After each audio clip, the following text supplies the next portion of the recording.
All right, why airlines lost their privilege. Hey, Bill. Big fan. Love your podcast. You recently asked why airlines are not as prestigious as it was in the 70s. As a pilot, I have an answer for you. Oh, I love when the pilots write in. Sky pilot. Why isn't it still great? In 1978, I'm Jimmy Carter. Jimmy Carter signed the Airline Deregulation Act. Leave it to a peanut farmer from Georgia to ruin the prestige of airline travel. Prior to this law, the government allowed equal usage of federal airways among all the airlines. All right, you already lost me. Let me read this slower. The government allowed equal usage of federal airways among all airlines. So the only way for airlines to compete effectively was with good customer service. Okay, after the law went into effect, airlines were able to bid for exclusive usage of certain airways. Airways are basically the streets in the sky. So different. Okay. Oh, I see. So then, and everybody had their territory. So it was like, that's right. There was Eastern Airlines. They just flew there. Okay. All right. American and United flew cross country. So it was like wrestling back in the day where everybody had their territories. And then rather than having one guy dominate the whole thing like Vince, it became a bidding war. Okay. After the law went into effect, airlines were able to bid exclusive usage of certain airways. So airways essentially gained monopolies on most of their routes, with customers having little or no say in which airline to take. The airlines were able to get us by the balls. So now airlines' business strategy has shifted from good customer service to monopolizing their airways and packing as many people as possible into their planes. Hope this helps. It started to. What should I look up? I should look up the Airline Deregulation Act. Now that all of a sudden, in the era of fake news, I'm suddenly being held accountable for what the fuck I said. I can't believe this. You guys are so disappointing me. Can somebody please write in and mock these fucking assholes? All right, not saying that the pilot here. All right, Airline Deregulation Act. Airline Deregulation Act. Jimmy Carter and effects. Let's see what we got here. Oh my God. All right, Wiki, a law that changed the airline industry. That's the one that looks like, okay, this is the one I will read up on. Are you guys going to try to make me informed? And you know what happens? When you don't have to become informed, you become an arrogant ass. You know, you start smoking a pipe.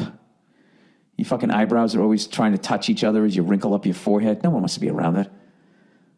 All right, a law that changed the airline industry beyond recognition, 1978.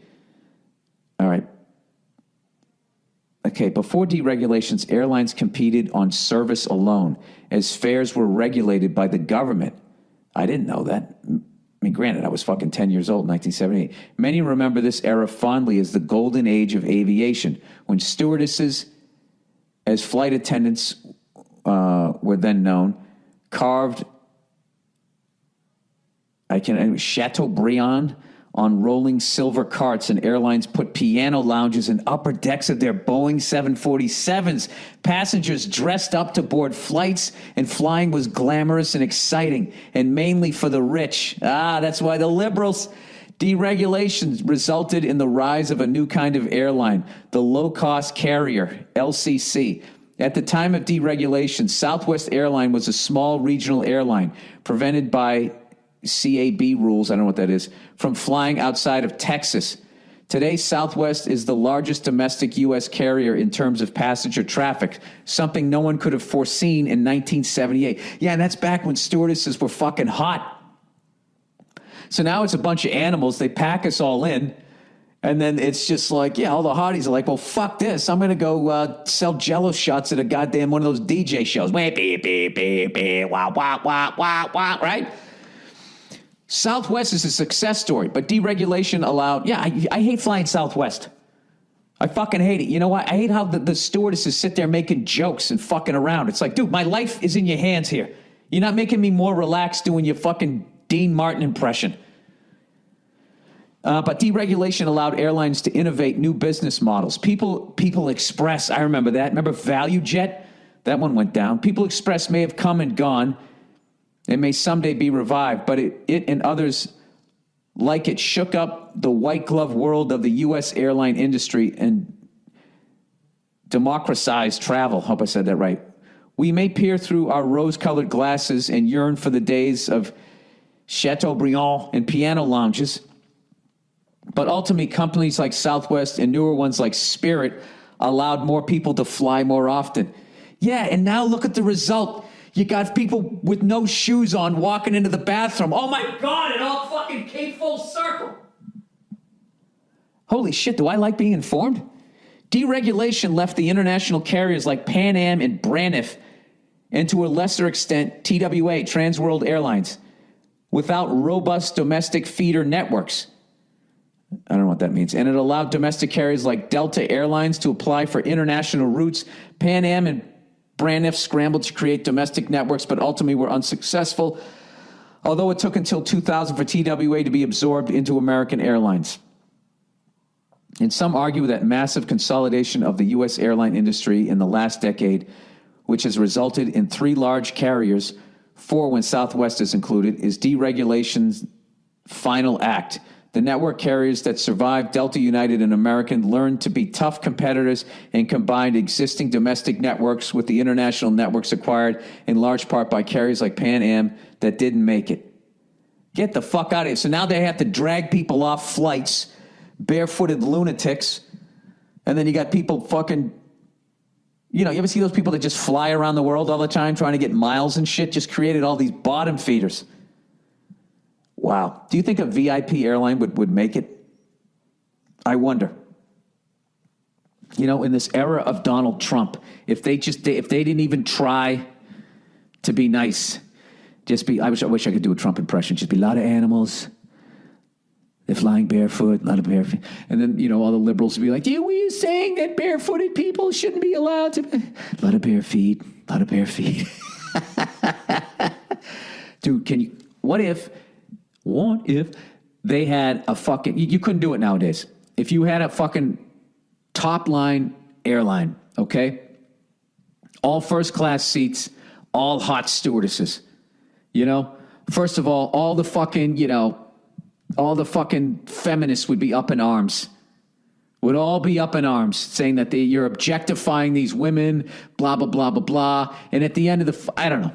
I agree with some of that feminist shit, but a lot of times I just feel like it's women who aren't good looking, hating on good looking women and just being mad that good looking women don't have to work as hard. It's like that whole thing that you're going to somehow get people to give not as good looking women, not as good looking men, not as strong men, like a chance. That's not how it works. You got to look at it like sports and realize that you're not the Jordan, you're not Sidney Crosby. All right? You're on the 4th line. Okay? So what you have to be is you got to be a gamer. This is coming from a bald, redheaded male, so go fuck yourself if you think I'm being elitist here, okay? You got to be scrappy. You got to go in the corners. All right? You got to drop the gloves every once in a while. You got to do that. Okay? You're not going to get the calls.